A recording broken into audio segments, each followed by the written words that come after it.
Hello friends, welcome to தினம் ஒரு வித்தியாசம். இன்றைக்கி ஒரு சூப்பரான எம்டி சால்னா எப்படி செய்கிறதுன்னு பார்த்துடலாமா? இந்த சால்னா பார்த்திங்கன்னா சப்பாத்தி, பரோட்டா, இடியாப்பம், இட்லி, தோசை எல்லாத்துக்குமே ஒரு சூப்பரான காம்பினேஷன் ஃப்ரெண்ட்ஸ்.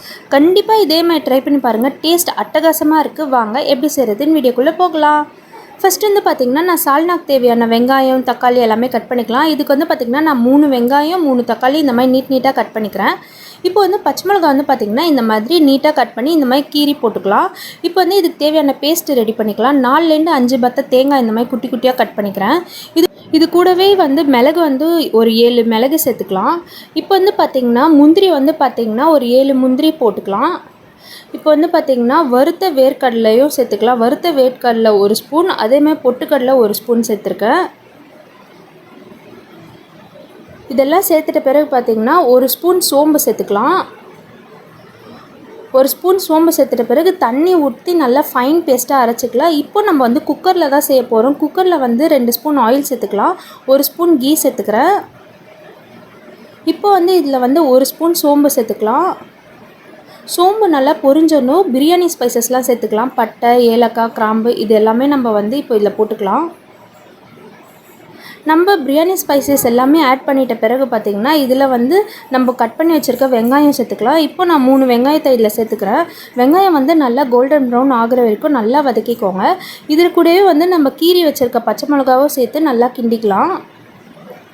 இப்போ இந்த மாதிரி நல்லா கிண்டிக்கிட்ட பிறகு பார்த்திங்கன்னா நம்ம சால்னாக்கு தேவையான சால்ட் இந்த ஸ்டேஜ்லேயே கட் பண்ணிடலாம்.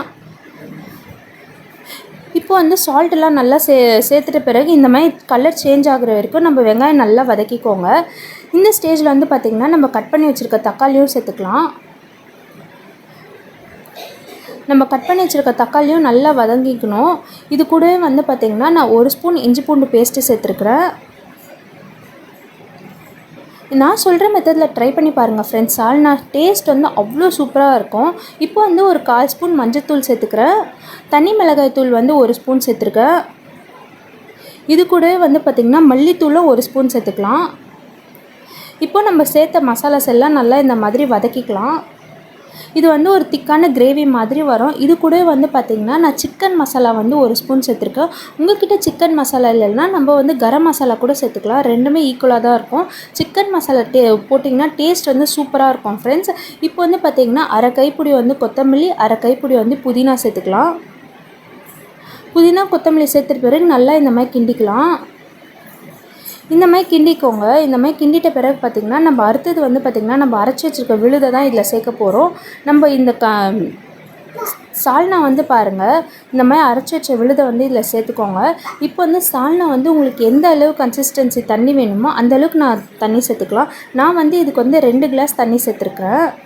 நான் இடியாப்பத்துக்கு மேட்ச் பண்ணுறனால கொஞ்சம் திக்கான இதுவாக தான் வைக்கிறேன். எப்பயுமே சால்னா ரொம்ப தண்ணியாகவும் வைக்காதீங்க. ஓரளவுக்கு மீடியம் கன்சிஸ்டன்சியில் வைங்க.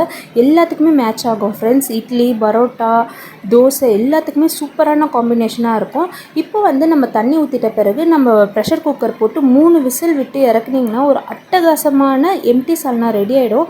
கண்டிப்பாக ட்ரை பண்ணி பாருங்கள் ஃப்ரெண்ட்ஸ். இதே ஸ்டைலில் ரொம்ப சிம்பிள் பட் டேஸ்ட் அவ்வளோ சூப்பராக இருக்கும். நாங்கள் இடியாப்பத்துக்கு தான் மேட்ச் பண்ணோம். டேஸ்ட் அட்டகாசமாக இருக்குது. ஹெல்த்தியாக சாப்பிடுங்க, ஹாப்பியாக இருங்க. பாய். தேங்க்ஸ் ஃபார் வாட்சிங்.